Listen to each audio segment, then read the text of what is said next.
To anyone who works at Subway, I'm sorry, but Subway was shit.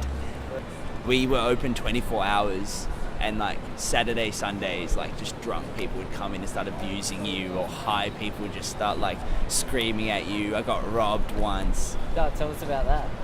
Because the guy, he was like on drugs, and he came in with a knife, and he's like, give me your money. And I was like, oh shit, like what do I do? But our manager's like, if anyone comes, just give them the money. Like the worst job I've ever had was a tele surveying position at Newspol.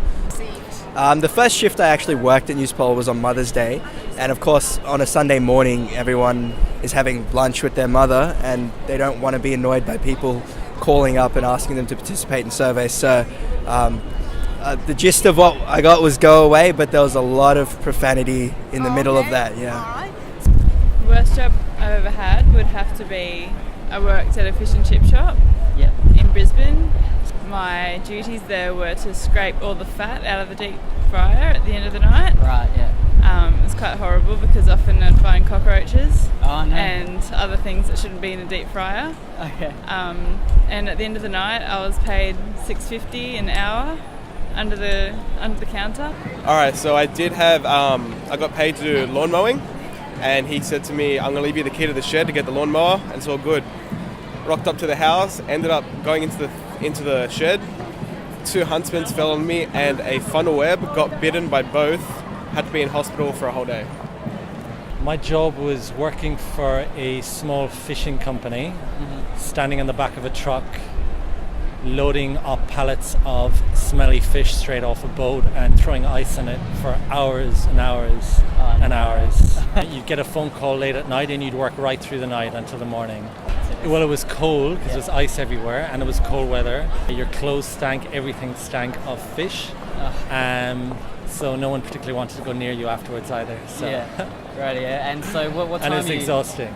I had trouble trying to find a place to live because when people found out where I was working in this particular town, they weren't really interested in having me stay there. Yeah, I said I didn't have any bad ones, but I just remembered one where I was very poor in London, and I was in a rather grotty house, and they put the rent down so I could clean the stairs and the bathrooms. That was awful. Oh, okay. With a lot of young people, and they, like I was, and everybody chucked things around and didn't clean the bath and left the bath mat on the floor. I know it wasn't sort of randomly bad, but it was awful. Yes. Okay. Great. Well, thanks very much for participating. I'm glad that's over. Yeah, appreciate it. Okay. You know how you have those people that stand in the middle of the street or the shopping centre, and then they eye you, and then they wait for you to walk by, and they're like sussly walk towards you, and then they're like, hey, I was shy back then. So I couldn't approach people that well. So I'm just like, hey.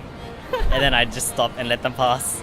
I used to work in a lettuce factory, cutting up lettuces, and I used to do the night shift. So it was 9 hours through the night, just cutting the cores out of lettuces in a massive factory. Not allowed to listen to music, and you've got to be really careful all the time because it's a really sharp knife. The most boring, dangerous job I've ever done. Well, this is literally the only job we've ever had. I think is the worst job I've ever had. Yeah. Oh, we did packaging once for a couple of days. That was the worst. It was a warehouse, yeah. A warehouse, working lots of hours for not as much money.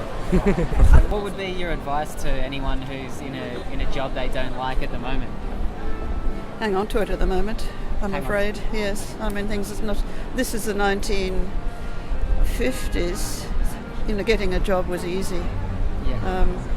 And for women, it's supposed to be a short amount of time before you got married and had kids. So but no, I don't know what people would do now. But if they're really, really unhappy, and it really hurts if they make them feel bad, they should go and try and find something else. Yeah. But it's hard nowadays, don't you think?